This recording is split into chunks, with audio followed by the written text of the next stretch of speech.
ಹಿಮವಂತ, ದಕ್ಷಿಣದ ತುದಿಯಲ್ಲಿ ಅಗಾಧ ಸೆರದಿ, ತಾಯಿಯ ಶಿರದಲ್ಲಿ ಸದಾ ಹಿಮವರ್ಷ, ತಾಯಿಯ ಚರಣದಲ್ಲಿ ನೀಲ ಸಿಂಧುವಿನ ಜಲಸ್ಪರ್ಶ.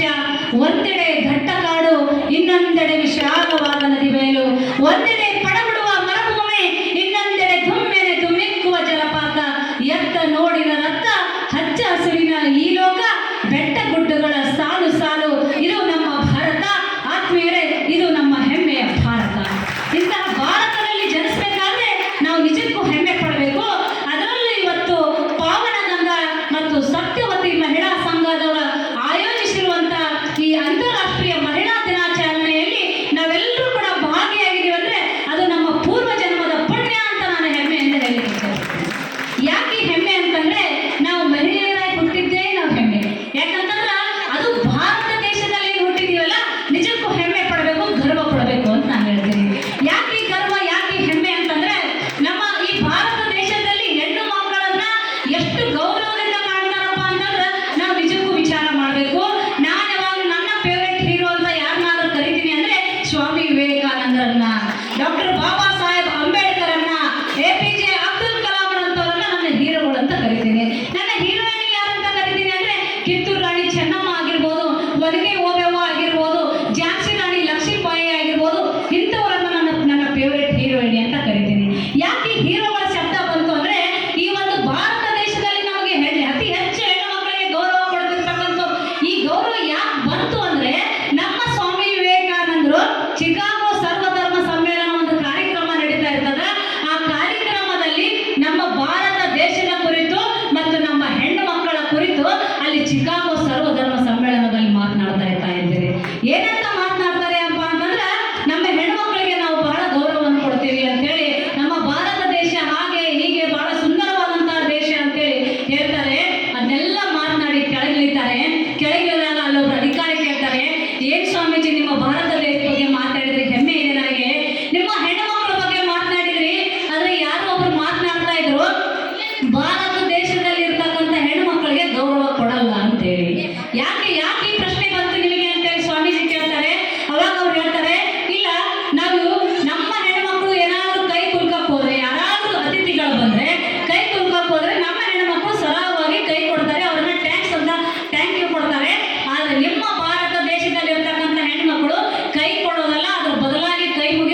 ಪೊಲೀಸ್ ಅಧಿಕಾರಿ ಅವರು ಕೂಡ ಹೋದ್ರು, ಮತ್ತು ಸ್ವಸಹಾಯ ಸಂಘಗಳು. ಇಷ್ಟೆಲ್ಲ ಜನರು ಕೂಡಿಕೊಂಡು ನಾವು ಸಂಘಟನೆ ಮಾಡ್ತಾ ಇದ್ದೀವಿ. ಇದನ್ನ ಯಾವುದಕ್ಕೋಸ್ಕರ ಮಾಡ್ತಾ ಇದ್ದೀವಿ ಅನ್ನೋದನ್ನ ನಾವು ತಿಳ್ಕೊಬೇಕು. ಯಾಕಂದ್ರೆ ನಾವು ಹೋರಾಟ ಮಾಡ್ಬೇಕ್ರಿ. ಎಂತ ಹೋರಾಟ ಮಾಡ್ಬೇಕು ಅಂತಂದ್ರೆ, ತಾಯಿ ಕೂಡ ತನ್ನ ಮಗು ಅತ್ತ ಮಾತ್ರ ಹಾಲು ಕುಡಿಸ್ಬೇಕು ಅನ್ನೋದು ಗೊತ್ತಾಗ್ತದೆ. ನಾವು ಹೋರಾಟ ಮಾಡ್ಲಿಕ್ಕಂದ್ರೆ ನಮ್ಗೆ ಏನ್ ಬೇಕು ಅನ್ನೋದನ್ನ ಗೊತ್ತೇ ಆಗೋದಿಲ್ಲ. ಅದಕ್ಕೆ ನಾವು ಯಾವಾಗಲೂ ಹೋರಾಟಗಾಗಬೇಕು. ಹೋರಾಟ ಹೆಂಗತ್ತಿರ್ಬೇಕಪ್ಪ ಅಂತಂದ್ರೆ, ಒಂದ್ಸಲ ತಾಯಿ ಕಿತ್ತೂರಾಣಿ ಚೆನ್ನಮ್ಮ ತಾಯಿ ನೆನಪಾಗ್ತಾರ. ಕಿತ್ತೂರಾಣಿ ಚೆನ್ನಮ್ಮ ತಾಯಿ ಎಂತ ಹೋರಾಟ ಮಾಡಿದ್ರು ಅಂತಂದ್ರೆ, ತ್ಯಾಗರೆಯ ರುಂಡವನ್ನು ಕಡಿಮೆ ಕೋಟೆಯ ಹೆಬ್ಬಾಯಿಗೆ ಹಾಕಿ ನನ್ನ ಮಗಳ ತಾಕತ್ತಿದ್ರೆ ನೋಡ್ಕೊತೀನಿ ಅಂತ ಹೇಳ್ತಾಳ್ರಿ. ಅಂತ ಕಿತ್ತೂರಾಣಿ ತಾಯಿ ತರ ನಾವು ಹೋರಾಟ ಮಾಡಬೇಕು. ಕಹಲ್ಯಾಬಾಯಿ ಹೋಳ್ಕರ್ ಯಾವಾಗ ಹಿಂದೂಗಳ ದೇವಾಲಯ ದೊಡ್ಡ ದೇವಸ್ಥಾನ ಅಂತ ನಾವು ಎದೆ ಉಬ್ಬಿಸಿ ಹೇಳ್ತೀವೋ, ಅಂತಲ್ಲಿ ಲಿಂಗಗಳನ್ನ ಬ್ರಿಟಿಷರು ಮೊದಲು ಕುಟ್ಟಿ ಕುಟ್ಟಿ ಪುಡಿ ಮಾಡಿ ಹಾಳು ಮಾಡಿರ್ತಾರೆ. ಅಂತ ಒಂದು ಸಂದರ್ಭದಲ್ಲಿ 3115 ಲಿಂಗಗಳನ್ನ ಮರುಸ್ಥಾಪನೆಯನ್ನು ಮಾಡಿ ಪುನರುಜ್ಜೀವನ ಮಾಡಿರ್ತಕ್ಕಂಥ ತಾಯಿ ಯಾರಾದ್ರೆ ಅದು ಹಿಂದೂವಿನ ರಾಣಿ ಅಹಲ್ಯಾಬಾಯಿ ಹೋಳ್ಕರ್ ಅಂತ ಹೇಳ್ತೀವಿ. ಇನ್ನು ಗಂಡ ಹುಟ್ಟಿಕೊಳ್ತಿರ್ತಾನೆ, ಎಂತ ಸುಂದರವಾದಂತಹ ಕ್ಷಣ. ಗಂಡಗೂ ಕೂಡ ತೊಂದರೆ ಕೊಡಬಾರ್ದು ಅಂತೇಳಿ ಚಿತ್ರದುರ್ಗದಲ್ಲಿ ಏನೋ ಶತ್ರುಗಳ ಆಕ್ರಮಿಸ್ತಾರ, ಅದನ್ನ ನೋಡಿದಂತ ತಾಯಿ ಗಂಡಗೂ ಕೂಡ ತೊಂದರೆ ಕೊಡಬಾರ್ದು ಅಂತೇಳಿ ಬಾಗಿ ನಿಂತಿರ್ತಕ್ಕಂಥ ಒಣಕೆಯನ್ನು ಸಬ್ದಿಲ್ದಂಗೆ ತಗೊಂಡೋಗಿ ಅಲ್ಲಿರ್ತಕ್ಕಂಥ ಶತ್ರುಗಳ ರುಂಡ ಚಂಡಾಡಿ ಚಿತ್ರದುರ್ಗದ ಕೋಟೆ ನೋಡ್ತಾವೆ. ಅಂತ ಮಹಾನ್ ತಾಯಿಯ ತರ ಹೋರಾಟ ಮಾಡಬೇಕು ನಾವು. ಅಂದಾಗ ಮಾತ್ರ ನಮಗೆ ಸಿಗ್ತೈತಿ. ಇವಾಗ ನಾವು ಏನು ಇಷ್ಟೆಲ್ಲ ಹೊರಗೆ ಬಂದು ಮೊದಲು ಹೊರಗೆ ಬರ್ತಿದ್ದಿಲ್ಲ ಹೆಣ್ಮಕ್ಳು. ಇಷ್ಟೆಲ್ಲ ಹೊರಗೆ ಬಂದು ಆಫೀಸರ್ಸ್ಗಳಾಗಿವೆ, ದೊಡ್ಡ ದೊಡ್ಡ ವಿಜ್ಞಾನಿಗಳಾಗಿವೆ, ದೊಡ್ಡ ದೊಡ್ಡ ಇವತ್ತು ಯಾವುದೇ ರಂಗ ಇಲ್ಲ, ಎಲ್ಲ ರಂಗದಲ್ಲಿ ಯಾವ ರಂಗದಲ್ಲಿ ಮಹಿಳೆ ಇಲ್ಲ, ಎಲ್ಲ ರಂಗದಲ್ಲೂ ಮಹಿಳೆ ಇದ್ದಾಳೆ. ಜೋಗತಿ ಮಂಜಮ್ಮ ಆಗಿರ್ಬೋದು, ಕಲ್ಪನಾ ಚಾವಲ್ ಆಗಿರ್ಬೋದು, ಸಾಕಷ್ಟು ಜನ ಹೇಳ್ತಾ ಹೋದ್ರೆ ಲಿಸ್ಟ್ಗಳ ಸುರಿಮಳೆನೇ ಇದೆ. ವಿತ್ತ ಸಚಿವೆ ನಿರ್ಮಲಾ ಸೀತಾರಾಮನ್ ಆಗಿರ್ಬೋದು, ಇವತ್ತು ವಿದೇಶಾಂಗ ಸಚಿವೆ ಸುಷ್ಮಾ ಸ್ವರಾಜ್ ಆಗಿರ್ಬೋದು. ಈ ರೀತಿ ಲಿಸ್ಟ್ಗಳು ಹೇಳ್ತಾ ಹೋದ್ರೆ ಸಾಕಷ್ಟು ಲಿಸ್ಟ್ಗಳಿಂದ ಬಂದವಳೆ. ಅದಕ್ಕೆ ನಾವೆಲ್ಲರೂ ಮೊದಲು ಸಣ್ಣ ಸಣ್ಣದಾಗಿ ಹೊರಗಡೆ ಬರೋದನ್ನ ಕಲ್ತೆವು. ಇವತ್ತು ಹೋರಾಟ ಮಾಡಿದ ಪ್ರತಿಫಲವಾಗಿ ನಮ್ಮ ಹೆಮ್ಮೆಯ ಪ್ರಧಾನಮಂತ್ರಿಗಳಾಗಿರ್ತಕ್ಕಂಥ ನರೇಂದ್ರ ಮೋದಿಜಿಯವರು 33% ಅನ್ನು ಕೊಟ್ಟರು. ಆದ್ರೆ ನಾವು ಹೋರಾಟ ಇಲ್ಲಿಗೆ ನಿಲ್ಬಾರ್ದು. ಇನ್ನು ಹೋರಾಟ ಯಾವ ತರ ಮುಂದುವರಿಬೇಕು ಅಂತಂದ್ರೆ, ನಾವು 50% ಆಗೋವರೆಗೂ ನಮ್ಮ ಹೋರಾಟ ನಿಲ್ಲಿಸಬಾರ್ದು. ನಾವು ಯಾವುದೇ ರಂಗದಲ್ಲಿ ಇರಲಿ ಹೆಣ್ಮಕ್ಳು, ಇವತ್ತು ಯಾವುದೇ ರಂಗದಲ್ಲಿ, ಯಾಕಂದ್ರೆ ಎಲ್ಲೋ ಒಂದ್ ಕಡೆ ಹೇಳ್ತಾರೆ ನಾವು ಹೆಣ್ಮಕ್ಳು ಒಗ್ಗಟ್ಟಾಗಿ ಮಾಡ್ತಾ ಇದ್ರೆ ಎಲ್ಲೋ ಒಂದ್ ಕಡೆ ದುಷ್ಟ ಶಕ್ತಿಗಳು ಆಡು ಬರ್ತಾ ಇರ್ತಾವೆ. ಅಹಲ್ಯಾಬಾಯಿ ಹೋಳ್ಕರ್ ಹುಟ್ಟಿರ್ತಕ್ಕಂಥ ಈ ನಾಡಿನಲ್ಲಿ, ಕಿತ್ತೂರು ರಾಣಿ ಚೆನ್ನಮ್ಮ ಹುಟ್ಟಿರ್ತಕ್ಕಂಥ ಈ ನಾಡಿನಲ್ಲಿ, ಭಗತ್ ಸಿಂಗ್ ತಾಯಿ ವಿದ್ಯಾವತಿ ಅವರು ಹುಟ್ಟಿರ್ತಕ್ಕಂಥ ಈ ನಾಡಿನಲ್ಲಿ ಎಲ್ಲ ಈ ಒಂದು ಹುಟ್ಟಿ ನಮ್ಮಲ್ಲಿ ಕೂಡ ಒಂದು ವಿಚಾರಧಾರೆಯನ್ನು ಉಳಿಸ್ಲಿಕ್ಕೆ ಬಿಡ್ತಾ ಇಲ್ಲ. ನಮ್ಮಲ್ಲೇ ಜಗಳ ಹಚ್ಚುವಂತಹ ಕೆಲಸ ಮಾಡ್ತಾ ಇದ್ದಾರೆ. ಅಂದ್ರೆ ಕಾಲ್ ಹಿಡಿದು ಎಳೆಯುವಂತಹ ಕೆಲಸ ಮಾಡ್ತಾ ಇರ್ತಾರೆ. ಇವತ್ತು ಯಾರು ಶಿಲ್ಪಾ ಅಕ್ಕ ಮುಂದೆ ಹೋದಂದ್ರೆ ಶಿಲ್ಪಾ ಅಕ್ಕನೇ ಹೋಗ್ಬೇಡ್ರಿ, ಶೋಭಾ ಅಕ್ಕ ಮುಂದೆ ಹೋದಂದ್ರೆ ಶೋಭಾ ಅಕ್ಕನ ಮುಂದೆ ಹೋಗ್ಬೇಡ್ರಿ, ನೀಲಮ್ಮ ಮುಂದೆ ಹೋದ್ರೆ ಅವ್ರಿಗೆ ಹೋಗ್ಬೇಡ್ರಿ. ಈ ತರ ಹಚ್ಚಿಡುವಂತಹ ಕೆಲಸ ಮಾಡ್ತಿರ್ತಾರೆ. ಒಂದು ಮಾತು ಹೇಳ್ತೀನಿ ತಾಯಿದ್ರೆ, ಇವತ್ತಿನ ದಿನ ನಾವು ಹೆಣ್ಣು ಮಕ್ಕಳು ಒಗ್ಗಟ್ಟಾದ್ರೆ ನಾವು ಏನನ್ನಾದ್ರೂ ಕೂಡ ಸಾಧನೆ ಮಾಡ್ತೀವಿ. ಅವ್ರು ಯಾವುದೇ ರಂಗ ಇರಲಿ, ನಮ್ಮ ಒಗ್ಗಟ್ಟಿನ ಶಕ್ತಿ ಮಾತ್ರ ನಮ್ಮ ಮೂಲ ಮಂತ್ರ ಆಗಿರ್ಬೇಕು. ಯಾವುದೇ ರಂಗ ಇರಲಿ, ರಾಜಕೀಯ ರಂಗ ಇರಲಿ, ನಾವೆಲ್ಲರೂ ಒಗ್ಗಟ್ಟಾಗಬೇಕು. ಒಂದು ಪೊಲೀಸ್ ಇಲಾಖೆಯಲ್ಲಿ ಏನಾದ್ರು ತೊಂದರೆ ಆಯ್ತು ನಮ್ಮ ಹೆಣ್ಮಕ್ಳಿಗೆ, ನಾವು ಒಗ್ಗಟ್ಟಾಗಬೇಕು. ಒಂದು ಶಿಕ್ಷಣ ಸಂಸ್ಥೆಯಲ್ಲಿ ಏನಾದ್ರು ಆಯ್ತು, ನಾವು ಒಗ್ಗಟ್ಟಾಗಬೇಕು. ಈ ಸ್ವಸಹಾಯ ಗುಂಪಿನವ್ರಿಗೆ ಏನಾದ್ರು ತ್ರಾಸ ಆಯ್ತು, ನಾವು ಒಗ್ಗಟ್ಟಾಗಬೇಕು. ನಮ್ಮ ಒಗ್ಗಟ್ಟಿಗೆ ಮಾತ್ರ ಅವ್ರು ಎದುರುವಂತಹ ಕೆಲಸ ಮಾಡ್ತಾರೆ ಬಂಧುಗಳೇ. ಯಾಕಂತಂದ್ರೆ ಈ ಒಂದು ಸಂದರ್ಭದಲ್ಲಿ ಭಗತ್ ಸಿಂಗ್ ತಾಯಿ ನೆನಪಾಗ್ತಾಳೆ ನನಗೆ, ವಿದ್ಯಾವತಿ. ಭಗತ್ ಸಿಂಗ್ ತಾಯಿ ವಿದ್ಯಾವತಿ ಏನೋ ಒಂದು ಕಲ್ಲು ಹೋಗದ, ಬ್ರಿಟಿಷರಿಗೆ ಕಲ್ಲು ಹೋಗದ ಅನ್ನೋ ಕಾರಣಕ್ಕೆ ಹೋಗಿ ಭಗತ್ ಸಿಂಗನ್ನ ಜೈಲ್ ಒಳಗೆ ಹಾಕಿರ್ತಾರೆ. ಅವಾಗ ವಿದ್ಯಾವತಿ ಗೊತ್ತಾಗ್ತದ, ಓಡೋಡಿ ಹೋಗ್ತಾಳ. ಮಗನನ್ನ ಹೋಗಿ ಮಾತನಾಡಬೇಕು ಅಂತೇಳಿ ನಿಂತವಾಗ ಮಗ ಮುಖ ಕೊಟ್ಟು ಮಾತನಾಡಲ್ರಿ. ಮುಖ ತಲೆ ತಳ ಮಾಡಿ ಕಣ್ಣೀರು ಹಾಕ್ತಾನ. ಕಣ್ಣೀರು ಹಾಕಿದಾಗ ತಾಯಿ ಹೇಳ್ತಾಳ ಮಗನನ್ನ ನೋಡಿ, ಥೂ ನೀ ನನಗೆ ಹುಟ್ಟಿರೋ ಮಗನೇನ್ರಿ ಅಂತ ಕೇಳ್ತಾನೆ. ನೀ ನನಗೆ ಹುಟ್ಟಿರೋ ಮಗನೇನು, ನಾನು ಶ್ರೇಷ್ಠ, ನನ್ನ ಮಗ ನೇಣಿಗೆ ಏರ್ತಾ ಇದ್ದಾನೆ, ಬ್ರಿಟಿಷರಿಂದ ಹೋರಾಟ ಮಾಡಿ ಶ್ರೇಷ್ಠ ಎತ್ತಕ್ಕೆ ಏರ್ತಾ ಇದ್ದಾನೆ, ನೇಣಗಂಬಿಗೆ ಏರ್ತಾ ಇದ್ದಾನೆ ಅಂತೇಳಿ ನಾನು ಹೆಮ್ಮೆಯಿಂದ ಹೇಳ್ತಾ ಬಂದ್ರೆ ನೀನೇನು ಕಣ್ಣೀರು ಹಾಕ್ತಾ ಇದೆಯಲ್ಲ, ನೀ ನನಗೆ ಹುಟ್ಟಿರೋ ಮಗ ಏನು ಅಂತ ಕೇಳ್ಬಿಡ್ತಾರೆ. ಆದ್ರೆ ಮಗ ಹೇಳ್ತಾನೆ, ಅಮ್ಮ ನೀನ್ ತಪ್ಪು ತಿಳ್ಕೊಂಡಿದ್ಯಾ ಅಮ್ಮ, ನಾನು ಕಣ್ಣೀರು ಹಾಕ್ತಾ ಇರೋದು ಈ ನೇಣಿಗೆ ಹೋಗ್ತಾ ಇದ್ದೀನಿ ಅನ್ನೋಕ್ಕೋಸ್ಕರ ಅಲ್ಲ, ನನ್ನ ಜೀವ ಹೋಗ್ತದ ಅನ್ನೋದಕ್ಕೋಸ್ಕರ ಅಲ್ಲ ಅಮ್ಮ.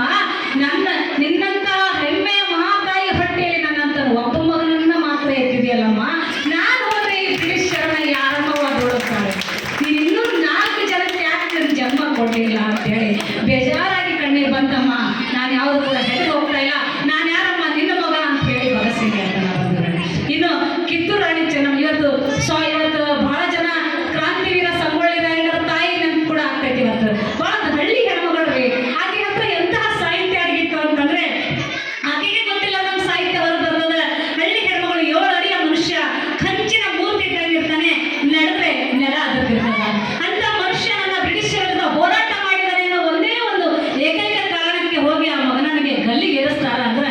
ಯಾವ ತಾಯಿ ಸಹಿಸ್ಕೊಂತಾಳೆ ನೆನಪು ಮಾಡ್ಕೊಳ್ಳಿ. ಇವತ್ತು ಭಾಳ ಜನ ತಾಯಿ ಅಂತಿದ್ದೀವಿ, ನಮ್ಮ ಮಕ್ಕಳಿಗೆ ಏನಾದ್ರು ಬ್ಲೇಡ್ ಹತ್ತಿದ್ರೆ ಕೈನೇ ಗಟ್ಟಾಗಿದೆ ಅನ್ನೋ ಥರ ಮಾಡ್ತೀವಿ ರೀ. ಇವತ್ತು ಬ್ಲೇಡ್ ಹತ್ತಿರಿ ನನ್ನ ಮಗನಿಗೆ ಹಾಸ್ಪಿಟ್ಲ್ಗೆ ಹೋಗ್ಬೇಕ್ರಿ, ಯಾವ ಹಾಸ್ಪಿಟ್ಲ್ ಹೋಗ್ಬೇಕು ಅನ್ನೋದನ್ನ ಒಂದು ತಾನು ಚಿಂತೆ ಮಾಡ್ತೀವಿ.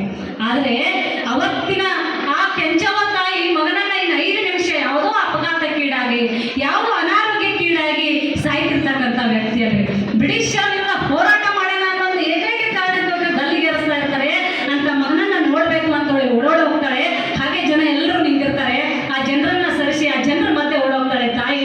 ಸರಿ, ನನ್ನ ಮಗನನ್ನ ನೋಡ್ಬೇಕು, ಸರಿ ನನ್ನ ಮಗನನ್ನ ನೋಡ್ಬೇಕು ಅಂತೇಳಿ ಮಗನನ್ನ ನೋಡ್ತಾ ಹೇಳ್ತಾಳೆ. ಎಂಥ ಸಾಹಿತ್ಯ, ಎಂತಹ ಪ್ರೇರಣೆ ಆ ತಾಯಿ ಮಾತಿನಿಂದ ಬಂತು ಅಂತಂದ್ರೆ, ಅಂತ ಕಷ್ಟದಲ್ಲಿದ್ರು ಕೂಡ ಎಷ್ಟೇ ನೋವಾದ್ರೂ ಕೂಡ ಕಳ್ಕೊಂಡು ಮಗನನ್ನ ಒಂದು ಸಲ ಮೇಲಿಂದ ಕೆಳತನ ನೋಡ್ತಾಳೆ. ನೋಡಿದಾಗ ಆಕೆ ತಾಯಿ ಹೇಳ್ತಾಳೆ, ಕುದಿಗೆಗೆ ನೇಹಗ್ಗ ಬೀಳೋ ಹೊತ್ತು ನಾವು, ಕುದಿಗೆಗೆ ನೇಹಗ್ಗ ಬೀಳೋ ಹೊತ್ತು ನಾವು, ಎದೆಗಡದ ನಿಂತಿರೋ ಈಗಿನ ಗುಂಡಿಗೆ. ಎಂತ ಗುಂಡಿಗೆನೋ ಯಪ್ಪ, ಎಂತ ಗುಂಡಿಗೆನೋ, ನಿನ್ನಂತವ್ ನನ್ನ ಹ್ಯಾಂಗಲ್ಲಿಗಾಗ್ತಾರೋ ಹ್ಯಾಂಗಲ್ಲಿಗಾಗ್ತಾರೋ. ನಿನಕ್ಕಿಂತ ಮೊದಲು ನಾ ಸತ್ತು ನಿನ್ನ ಕೈಲಿ ಇಡೀ ಮಣ್ಣ ಕುಸ್ಕೋಬೇಕಂತಿದ್ನಲ್ಲೋ ರಾಯ. ನಾನು ಇಂಥ ತಾಯಿನ ಹಿಂದಕ್ಕೆ ಬಿಟ್ಟು ನೀ ಮುಂದಕ್ಕೆ ಕೊಂಟೆಲ್ಲೋ, ಇದು ಯಾವ ನ್ಯಾಯೋ, ಇದು ಯಾವ ನ್ಯಾಯ ಅಂತಕ್ಕಂಥ ಕಣ್ಣೀರಲ್ಲಿ ಬರಬೇಕು. ಆ ಮಾತು ಹೇಳ್ಬೇಕಾದ್ರೆ ನಿಜಕ್ಕೂ ನನ್ನ ಕಣ್ಣೀರು ಬರ್ತದ. ಅಂತಹ ತಾಯಿಯಲ್ಲಿ ಹುಟ್ಟಿಯಲ್ಲಿ ನಾವು ಹುಟ್ಟಿಲ್ವೇನೋ ಅನಿಸುತ್ತೆ ನೋಡ್ರಿ. ಆ ತಾಯಿ ಮಾತು ಹೇಗಿರಬೇಕು. ಒಂದು ಕ್ಷಣದಾಗ ಸಾಯ್ತಿರ್ತಕ್ಕಂಥ ಮಗನಿಗೆ ಎಂಥ ಪ್ರೇರಣೆ. ಮೊದಲನೇ 2 ಮಾತು, ಕುದಿಗೆಗೆ ನೇಣು ಹಗ್ಗ ಬೀಳೋ ಹೊತ್ತು ನಾವು, ಎದೆಗಡದ ನಿಂತಿರೋ ಈಗಿನ ಗುಂಡಿಗೆ. ಎಂಥ ಗುಂಡಿಗೆನೋ ಅಂತಕ್ಕಂಥ ಪ್ರೇರಣೆ ಮಾತೈತಲ್ಲ, ನಿಜಕ್ಕೂ ಇವತ್ತು ಕೂಡ ಅದನ್ನು ನೆನೆಸ್ಕೊಂಡಾಗ ನಮ್ಮ ಎಲ್ಲ ಇರ್ತಕ್ಕಂಥ ರೋಮ ಏನಿರ್ತದ ಬಂಧುಗಳೇ, ಅಂತಹ ಶಕ್ತಿಯನ್ನು ನಾವು ಮಕ್ಕಳಿಗೆ ಕೊಟ್ಟು ಬೆಳೆಸಬೇಕು. ಇವತ್ತು ನಾವು ಮನೆ ಬಿಟ್ಟು ಹೊರಗೆ ಬರ್ತಾ ಇದ್ದೀವಿ ಅಂದರೆ ನಾವು ಯಾವ ರೀತಿ ಸಂಸ್ಕಾರವಂತರಾಗಬೇಕು ಅನ್ನೋದನ್ನ ನನ್ನ ಶಿವಮೊಗ್ಗದ ತಾಯಿ ನೆನಪಾಗ್ತಾರೆ. ಅಭಯ ಅಂತಕ್ಕಂಥ ಹೆಣ್ಣುಮಗಳು. ಅಭಯ ಅಂತಕ್ಕಂಥ ಹೆಣ್ಣು ಮಕ್ಕಳು ಬಹಳ ಒಂದು ಕವಿತ್ರಿ ಆಗಿರ್ತಾಳೆ. ಒಳ್ಳೆ ಲೀಡರ್ಶಿಪ್ ಗುಣ ಕ್ವಾಲಿಟಿ ಇರುತ್ತೆ. ಒಳ್ಳೆ ಸಂಗೀತಗಾರತೆ ಆಗಿರ್ತಾಳೆ. ಎಲ್ಲವೂ ಆ ದೇವರು ಆಕೆಗೆ ಎಲ್ಲವನ್ನು ಕೂಡ ಲಭಿಸಿರ್ತಾನೆ. ಆದರೆ ಯಾವುದೋ ಒಂದು ಕಾರ್ಯಕ್ರಮದಲ್ಲಿ ಅವಳು ಬೇಜಾರಾಗಿ ದೇವ್ರ ಹತ್ರ ಮೊರೆ ಹೋಗ್ತಾಳೆ. ದೇವರನ್ನ ಬೇಡ್ಕೊಂತ ಇರ್ತಾಳೆ. ದೇವ್ರು ಬರ್ತಾನೆ, ಪ್ರತ್ಯಕ್ಷ ಆಗ್ತಾನೆ.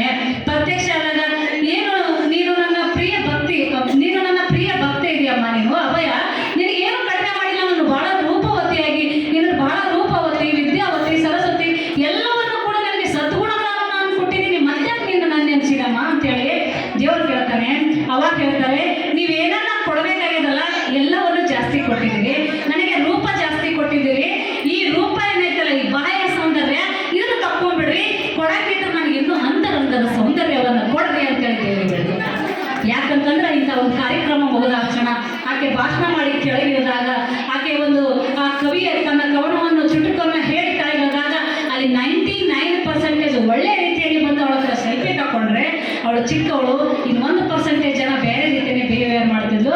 ಅದಕ್ಕೋಸ್ಕರ ಹೇಳ್ತಾಳೆ, ನನ್ನ ದೇವರಿಗೆ ಇನ್ನೂ ಕೊಡಂಗಿತ್ತಂದ್ರೆ ಈ ಬಾಹ್ಯ ಸೌಂದರ್ಯವನ್ನು ತಕ್ಕೋ, ಅಂತರಂಗದ ಸೌಂದರ್ಯವನ್ನು ಕೊಡ್ರಿ ಅಂತ ಕೇಳ್ತಾರೆ. ಯಾಕೆ ಈ ಮಾತನ್ನು ಹೇಳಿದೆ ಅಂದರೆ, ಇಲ್ಲಿರ್ತಕ್ಕಂಥ ತಾಯಂದಿರಿಗೆ ಒಂದು ಮಾತು ಹೇಳಲಿಕ್ಕೆ ವಿಚಾರ ಮಾಡ್ತೀನಿ. ನಮ್ಮ ಬಾಹ್ಯ ಸೌಂದರ್ಯ ಇಂಪಾರ್ಟೆಂಟ್ ಅಲ್ಲ, ನಮ್ಮ ಅಂತರಂಗದ ಸೌಂದರ್ಯ ಬಹಳ ಇಂಪಾರ್ಟೆಂಟು ಅಂತಕ್ಕಂಥ ಮಾತನ್ನು ಕೂಡ ಹೇಳ್ತಾ, ಇವತ್ತು ಬಹಳ ವಿಶೇಷವಾಗಿ ಬಹಳ ಅರ್ಥಪೂರ್ಣವಾದಂತಹ ಕಾರ್ಯಕ್ರಮವನ್ನು ಮಾಡಿದ್ದಾರೆ. ಈ ಕಾರ್ಯಕ್ರಮದ ಮೊದಲೇ ಇದೇನು ಪೂರಾ ಒಂದು ಘಟಕ ಐತಲ್ಲ, ಆ ಘಟಕ ಧನ್ಯವಾದಗಳು ಹೇಳಬೇಕು ಅಂತದ್ದು.